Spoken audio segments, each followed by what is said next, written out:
ഇന്നലെ വായിച്ചോണ്ടിരുന്ന ബുക്ക് ഇവിടെ കാണാനില്ലല്ലോ. ഈ അമ്മ എവിടെ എങ്ങാനും മാറ്റി വെച്ചാണ്ടാവും. ആ ജോൺ, ഇന്ന് വൈകിയല്ല. സൈറ്റിലൊക്കെ പോകണ്ടെന്ന് പറഞ്ഞിട്ട് കാണാണ്ടായപ്പോ ഞാൻ 2 പ്രാവശ്യം വിളിച്ചിരുന്നു. എടുത്തില്ലല്ലോ. എന്ത് പറ്റി ഫോണിന്? ഫോണിന്റെ ചാർജ് ഒക്കെ തീർന്നു എന്ന്. ആ മാനേജർ ആണെങ്കിൽ മനുഷ്യനെ കൊണ്ട് ചെയ്യിക്കാത്ത പണി വേറെ ബാക്കിയില്ല. ലൂക്ക് എവിടെയുണ്ടാ? അവൻ പുറത്തേക്ക് പോയേക്കാണ് വല്ല പ്രശ്നം ഉണ്ടാക്കി വരാനായിട്ട്. ഇനി ബാക്കിയുള്ളവരെ കാലുപിടിക്കാൻ എന്നെ കിട്ടില്ലാന്ന് എന്നോട് പറഞ്ഞേക്ക്. നിങ്ങൾ ഒന്ന് പയ്യെ പറ, അവൻ മേലിലുണ്ട് കേക്കും. പോയി ബാഗ് മാറ്റി കുളിക്ക്, ക്ഷീണം മാറട്ടെ. പപ്പ ഉണ്ടായിരുന്നു. പപ്പനോട് ഞാനധികം മിണ്ടൂലായിരുന്നു. സോറി പപ്പ. ഇപ്പൊ പപ്പനെ ശരിക്കും മിസ് ചെയ്യേണ്ടിയ. ആരത്? നീ എന്താ? ഇറങ്ങി വാ, പോവാ. എങ്ങോട്ട് ഇറങ്ങി വരാൻ? നീ എന്താണ് ഇവിടെ? അവിടെ ഇന്ന് ഡാൻസ് കളിക്കണ. താഴത്തേക്ക് ഇറങ്ങി വാ, ക്ലബിൽ പോവാ. ഞാനൊന്നും മഞ്ഞില്ല ക്ലബിലേക്ക്. ഇവിടെ നിന്ന് പല്ലടിക്കണ. നീ പോയേ. നീ താഴത്തേക്ക് ഇറങ്ങി വന്നിണ്ടായിരുന്നു. ഞാൻ മേളിലേക്ക് കയറി വന്നു. ദേ ഇങ്ങോട്ടൊക്കെ കയറി വരില്ലേട്ടാ, ചതിക്കില്ല. ഞാൻ ദേ വന്നി. ഓ, ഇതിൽ കൂടെ പോയി ഇപ്പൊ അച്ഛനും അമ്മയും കാണും. തൽക്കാലം ഇവിടെ നിന്ന് ചാടാ. ദേ സൂക്ഷിച്ചൊക്കെ ഇറങ്ങിയത്. എന്തിട്ടാണ് ഈ കാണിക്കണേ? ബാ പോവാ. നീ എന്തിട്ടാ വായും കുറച്ച് നോക്കിക്കണേ? ക്ലബിൽ പോണ്ടേ? നീ എന്തുവാടാ 2ാം നിലയിന്നൊക്കെ ചാടി വരണേ? നീ എന്താ ടാർസനാ? മര്യാദക്ക് ഇറങ്ങി വന്നാ പോരെ? അത് കുഴപ്പമില്ല. ഇനി അങ്ങനെ ഇറങ്ങിയാണ് അച്ഛനും അമ്മയും ചോദിക്കും എങ്കടാണ്. ചോദ്യവും പറിച്ചിലാവും. വെറുതെ എന്തിനാ പഠിക്കുവാണേ? ആ, അപ്പൊ സ്ഥിരം പരിപാടിയാണത്. കാണുന്നവരൊന്നല്ലല്ലോ നീ. ദൈവം ഇവനൊക്കെ എന്നെക്കാളും കൂടുതലായിട്ട് തോന്നുന്നുണ്ട്. അതല്ല, ഈ ക്ലബ് എവിടെയാണ്? പിന്നെ രാത്രി വന്നിങ്ങനെ പല്ലടിക്കാൻ നിൽക്കണ്ടട്ടാ. ഞാൻ എന്റെ നമ്പർ തരാം, എന്നെ വിളിച്ചാൽ മതി. ഓ, that is a good news. പിന്നെ തൊട്ട് ഞാൻ ആൾക്കാരെ ശല്യം ചെയ്യില്ല. ഞാൻ സീക്രട്ടായിട്ട് ഫോൺ വിളിച്ചോളാം. ഇത് ഏത് പട്ടിക്കാട്ടിലാണ് ഈ ക്ലബ്ബ്? ഇപ്പൊ എത്തും അവിടെ നീ തന്നെ ഇങ്ങോട്ടാ കൊണ്ടുപോണേ? ഇതാ വളവഴിഞ്ഞ ക്ലബാണ്. നീ ഇങ്ങനെ കുണുങ്ങി നടന്നാ പിന്നെ ആ പരിപാടി ഇരും ക്ലബിൽ എത്തുമ്പോഴേക്കും. നീ എന്റെ സ്റ്റാമിനെ ചലഞ്ച് ഒന്നും ചെയ്യണ്ട. നിനക്ക് എന്നെ അറിഞ്ഞൂടാ. ദേ ഓടല്ലേ, പയ്യപ്പോ. ഞാനും മഞ്ഞ്. ഇത് കൊള്ളാതെ സ്ഥലം. കൊറേ പേരുണ്ടല്ലോ. ഇവിടെ ഇങ്ങനത്തേക്ക് ഒരു സ്ഥലമുണ്ട് ഞാൻ ആദ്യമായിട്ട് അറിയണേ. ആ, ഇതുപോലെ നീ അറിയാത്ത കൊറേ സ്ഥലങ്ങളുണ്ട് ഇവിടെ. നീ എന്റെ കൂടെ ഒന്ന് വന്നാ മതി. കാണിച്ചു തരുന്ന ആരെയൊക്കെ ഞാനായിട്ട്. ദേ ക്രിസ് ഒക്കെ വന്നിട്ടുണ്ടല്ലോ. അവന്റെ കൂടെ കൊറേ പേരുണ്ടല്ലോ. അതൊക്കെ ആരാ? ക്രിസ് എപ്പോഴും ഉണ്ടാവൂടാ.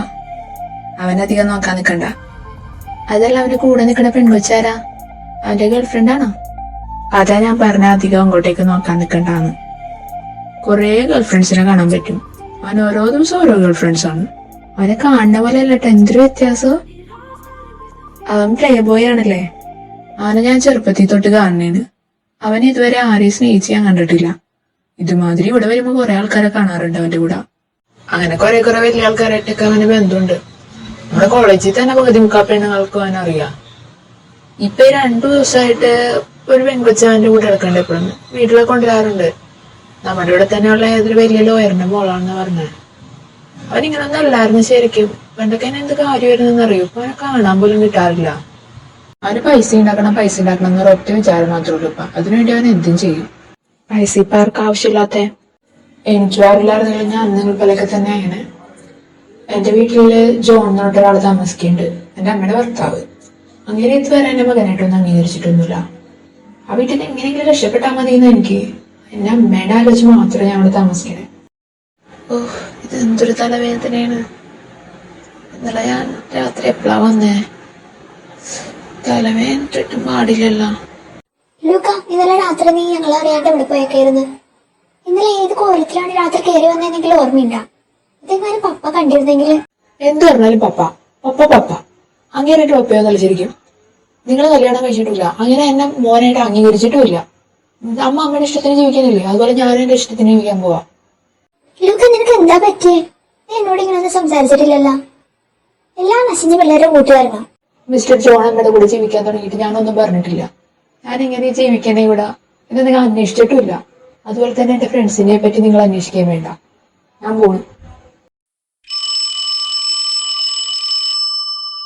ഹലോ ആന്റി, പറ. എന്തുറ്റി? ജെയിംസേ, ലൂക്ക അങ്ങോട്ടെങ്ങാനും വന്നായിരുന്നോ? അവൻ എന്നോട് ഇന്ന് കുറെ ചാടിക്കടിച്ചിട്ട് എന്തൊക്കെയോ പറഞ്ഞിട്ട് അവൻ ഇറങ്ങിപ്പോയി. അവനിപ്പോ ഫോൺ വിളിച്ചിട്ട് എടുക്കണില്ല. എനിക്ക് എന്താണ്ടും പേടിയാവണ്. ആ, ആന്റി പേടിക്കണ്ട. എനിക്കറിയാം അവനോട് ഉണ്ടാവുന്നു. ഞാൻ പോയി വിളിച്ചിട്ട് വരാം. എടാ സ്റ്റീവ്, നീ വണ്ടി എടുത്ത് നമുക്ക് ലക്സിയുടെയും ക്രിസിന്റെ വീട് വരെ ഒന്ന് പോയിട്ട് തന്നെ. എന്തുപറ്റി? അവന്മാര് വീണ്ടും എന്തെങ്കിലും പ്രശ്നം ഉണ്ടാക്കിയാ? അന്നേ നമ്മളെല്ലാം പറഞ്ഞു തീർത്തതല്ലേ, പിന്നെന്തിപ്പോ? അതൊന്നല്ലടാ, അവിടം വരെ പോകേണ്ട ഒരു കാര്യമുണ്ട്. നിനക്ക് എന്റെ കസിൻ അറിഞ്ഞൂടെ ലൂക്കേന? അതേ ആന്റി വിളിച്ചിട്ടുണ്ടായി അവനെ കാണാനില്ലാന്ന്. അവൻ മിക്കവാറും അവരുടെ അടുത്തുണ്ടാവും. ഞാൻ അവനോട് പറഞ്ഞു ഇവരായിട്ടുള്ള ബന്ധം വേണ്ടാന്ന്. ഇവനിപ്പോ എന്തിനുള്ള പുറപ്പാടാണെന്ന് ആർക്കറിയാം. അവന്മാർക്കൊക്കെ സകല തരികയുടെ ആൾക്കാരുമായിട്ട് നല്ല ബന്ധമുണ്ട്. ഈ ക്രിസ്തും പറഞ്ഞ ചെറുക്കനിപ്പോ ഒരു പെണ്ണായിട്ട് നല്ല കറക്കത്തില്ല. അതിനെ ചതിക്കൂ നീ കണ്ടു. ഈ പ്രാവശ്യം ഒരു മേയറിന്റെ മോളാണെന്നാ പറഞ്ഞേ. ഇതിക്കിനി അവിടെ ചെന്ന് അവസാനിക്കും എന്തോ. ലൂക്കച്ചൻ അവന്റെ സ്ഥിതി വളരെ വഷളാത്തേ ഉള്ളൂ. ലെസിയുടെ കാര്യം പിന്നെ പറയണ്ട. എത്ര പോലീസ് കേസ് അവന്റെ പേരിലെന്നറിയാം. ലൂക്കേനെ ഞാൻ വാൺ ചെയ്തതാ. അവനാണെങ്കിൽ ആരുമായിട്ട് കൂട്ടുമില്ലായിരുന്നു. ഇത് എന്തു പറ്റിയെന്ന് അറിഞ്ഞൂടാ. എന്തായാലും ലൂക്കിനെ പറഞ്ഞ് മനസ്സിലാക്കാം നമുക്ക്. അന്ന് തന്നെ നീയായിട്ടുള്ള പ്രശ്നത്തിന് അവന്മാർ എന്തൊക്കെ കുഴപ്പമുണ്ടാക്കി വെച്ചെന്ന് നമുക്കെല്ലാം അറിയോ. പിന്നെ അവന്മാരുടെ സ്വഭാവം വെച്ചിട്ട് പുറത്തുനിന്ന് ആരെയും ഫ്രണ്ട്സ് ആയിട്ട് എടുക്കാനൊന്നും പോകണമെന്നില്ല. ഇത് വേറെന്തോ പരിപാടിക്ക് വേണ്ടിയാ. ലൂക്കേനോട് നമുക്ക് പറഞ്ഞു നോക്കാം. ബാ, നമുക്ക് പോവാം.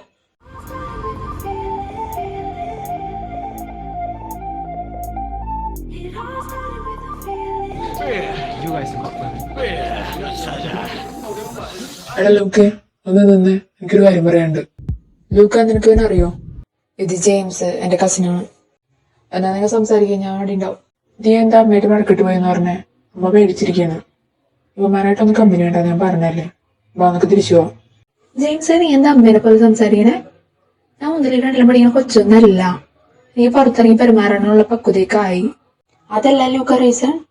അവന്മാരെ വിശ്വസിക്കാൻ കൊള്ളൂല. അവന്മാരെ എന്തെങ്കിലും പ്ലാൻ ഇല്ലാണ്ട് നീ ആയിട്ട് കമ്പനി വിടാനൊന്നും വരൂല. ഒരു പ്രാവശ്യം ജെയിംസ് ആയിട്ട് അവന്മാർ ഇടേണ്ടതാണ്. എന്തെങ്കിലും പ്ലാനിന്റെ പുറകിലുണ്ടാവും. നീ അവന്മാരോട് നിൽക്കുന്ന ഡേഞ്ചറാണ്. നിനക്ക് എന്താ പറഞ്ഞാൽ മനസ്സിലാവൂലേ? ആരോടും മിണ്ടണം ആരോടും മിണ്ടണ്ടെന്നുള്ളതൊക്കെ എന്ത് താല്പര്യമാണ്. ശരി ഏതാണ് തെറ്റേതാണെന്നുള്ളത് തിരിച്ചറിയാനുള്ള പക്വത എനിക്കുണ്ട്. പിന്നെ ജെയിംസിനെ പറഞ്ഞു വിട്ടേക്കണത് അമ്മയാണെങ്കിൽ അമ്മേനോട് ചെന്ന് പറഞ്ഞേക്കെ എനിക്ക് വീട്ടിലവിടെ ഇരിക്കാനൊന്നും എന്നെ കിട്ടില്ലാന്ന്. പിന്നെ അവന്മാരായിട്ട് നിങ്ങൾക്ക് എന്തെങ്കിലും പ്രശ്നം ഉണ്ടെങ്കിൽ അത് നിങ്ങൾ തമ്മിൽ തീർത്തോ. എനിക്കിതൊന്നും അറിയുന്നൂടാ. ലൂക്ക, നിന്നെ പറഞ്ഞ് മനസ്സിലാക്കാൻ ഭയങ്കര പാടാ. പിന്നെ എന്തെങ്കിലും പ്രശ്നം ഉണ്ടാവണമെങ്കിൽ നീ എന്നെ ഓർത്തോ.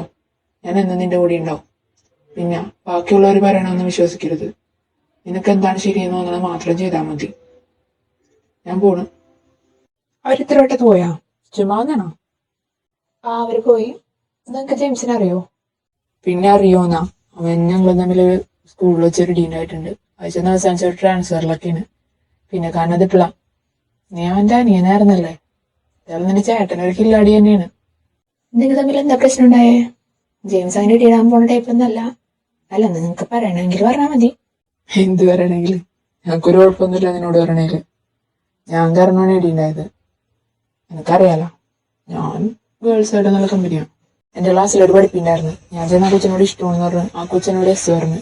പിന്നീട് അറിയണത് അവള് ഈ ജെയിംസിന്റെ ലൈനായിരുന്നു. ജെയിംസ് വന്നിട്ട് എന്നോട് ചൂടായി. ഞാൻ കാരണം അവന്റെ ലൈൻ പൊളിഞ്ഞെന്ന് പറഞ്ഞു. എനിക്കറിയാൻ പാടില്ലായിരുന്നു. പിന്നെ അവൻ എന്റെ സംഘടത്തിൽ കയറി എന്നെ പിടിച്ചിടിച്ച്. ലക്ഷ്യ വരുമ്പോ എന്നെ പിടിച്ചിടിക്കണതുണ്ട്. അവൻ കയറി പൊരിഞ്ഞിടിച്ച്. അവസാനം ഇത് പാരന്റ്സും ടീച്ചേഴ്സുമാരൊക്കെ വന്ന അവസാനം അവൻ സ്കൂൾ മാറിപ്പോയി. ഇപ്പോഴാ അവനെ കാണുന്നത്. പിന്നെ കോമൺ സെൻസ് ഇല്ലാത്തവന്മാര് പെണ്ണിന്റെ ദിവസം പറഞ്ഞാണ് ഇട്ടിരുന്നതെന്ന് എനിക്കറിയാൻ പാടില്ലായിരുന്നു. ഞാൻ ഇടപെടേയില്ല. പാവൻ ജെയിംസ്. എനിക്കറിയാവുന്ന എല്ലാവരും ഞാൻ നിങ്ങളെ കണ്ടപ്പോ തൊട്ട് എന്നോട് പറയണേന് നിങ്ങൾ വിശ്വസിക്കാൻ കൊള്ളൂല, നിങ്ങൾ ചതിക്കും, ശ്രദ്ധിക്കണമെന്ന്. എനിക്കിപ്പോ തോന്നണുണ്ട്. നീ എങ്ങനെയെങ്കിലും വിചാരിക്കേ, നീ പിന്നെ കുഞ്ഞു കൊച്ചൊന്നല്ലല്ലോ അങ്ങനെയല്ല എന്ന് പറഞ്ഞ് വിശ്വസിപ്പിക്കാൻ. പക്ഷെ ഒരു കാര്യം സത്യമാണ്, ഞങ്ങൾ ഇതുവരെ ആരുമായിട്ട് ഇങ്ങനെ കമ്പനി ആയിട്ടില്ല. നിനക്കെന്തോ പ്രത്യേകതയുണ്ട്. എനിക്ക് നിന്നെ ഇഷ്ടമാണ്. ബാക്കിയുള്ളവർ എന്തൊക്കെ പറഞ്ഞാലും എനിക്ക് നിങ്ങൾ ഇഷ്ടമാണ്. കാരണം എന്റെ അമ്മ എന്നെ ഇപ്പോഴും ഒരു കുഞ്ഞു കൊച്ചായിട്ടാണ് കണക്കാക്കിയത്. പിന്നെ അങ്ങേര് മിസ്റ്റർ ജോണിന്റെ ഡാഡി പാഴ്ചന്മായിട്ടുള്ളൊരു പുത്രനാണ് അങ്ങേർക്ക്. എന്റെ ഫ്രണ്ട്സിന് എന്നോട് സഹതാപോ, ചുറ്റിനുള്ളവർക്കും ബന്ധുക്കൾക്കും ഒരു പരിഹാസ കഥാപാത്രം മാത്രമാണ്. പക്ഷെ നിങ്ങളുടെ കാണാതെ നിങ്ങളുടെ ഒരാളെ പോലെ തന്നെയാണ്. അതെനിക്ക് ഭയങ്കര സന്തോഷം. അപ്പൊ ഞാൻ ഇവിടെ ഉണ്ടാ പോട്ടെ. അമ്മയോട് ടെൻഷൻ അടിച്ചിട്ട് മിസ്റ്റർ ജോണിനെ വിളിച്ചിട്ടുണ്ടാവും. ഡാഡി, മിസ്റ്റർ ഡാഡി വന്ന അവിടെ സീനാക്കിയിട്ടുണ്ടാവും. പോട്ടെ. ഓക്കെ, നിനക്ക് എപ്പോ വേണമെങ്കിലും ഇങ്ങോട്ട് വരാട്ടാ. The door is always open for you and my heart. ഓടാ, പിന്നെ കാണാം. ശരി. ലൂക്ക ശരിക്കും സൂപ്പറാണല്ലേ. അവന്റെ സ്വഭാവവും വർത്താനും കാണാനും കുഴപ്പമില്ല. പിന്നെ ഹാക്കറാണ്. അവന്റെ സിറ്റുവേഷൻ നമുക്ക് മനസ്സിലാവും. നമ്മുടെ സിറ്റുവേഷൻ അവനും. പക്ഷെ എനിക്ക് മനസ്സിലാവാത്തത് നിന്റെ സിറ്റുവേഷനാ. നല്ല ആട്ടമുണ്ട്. നിന്റെ ഇളക്കം ഇങ്ങോട്ടാണെന്ന് എനിക്ക് മനസ്സിലാവണ്ട കേട്ടാ. എനിക്ക് സെറ്റായില്ലേ. നീ തന്നെ പറയണം സൂപ്പറാണെന്ന്. പിന്നെ ഇത്ര നാളുണ്ടായ പാർട്ട്നേഴ്സിനേക്കാളും ഒരു സ്പെഷ്യൽ എനിക്ക് അവനോട് തോന്നുന്നുണ്ട്. അവൻ സൂപ്പറാണ്, അതിൽ സംശയമില്ല. പിന്നെ നിനക്ക് ഈ പറയാൻ സ്പെഷ്യല് അത് ഓരോ മിനിറ്റിൽ ഓരോരുത്തർ കാണുമ്പോൾ തോന്നണേന്ന് എനിക്കറിയാം. പക്ഷെ അവനെ നിന്നെ ഇഷ്ടപ്പെടണ്ടേ? അതാണ് എനിക്ക് ഡൗട്ട്. ഓണ പട്ടി, നിന്റെ ചെറ്റത്തരത്തിന് എല്ലാത്തിനും ഞാൻ കൂട്ടുന്നതാണെന്ന് നീ ഓർക്കണം കേട്ടാ.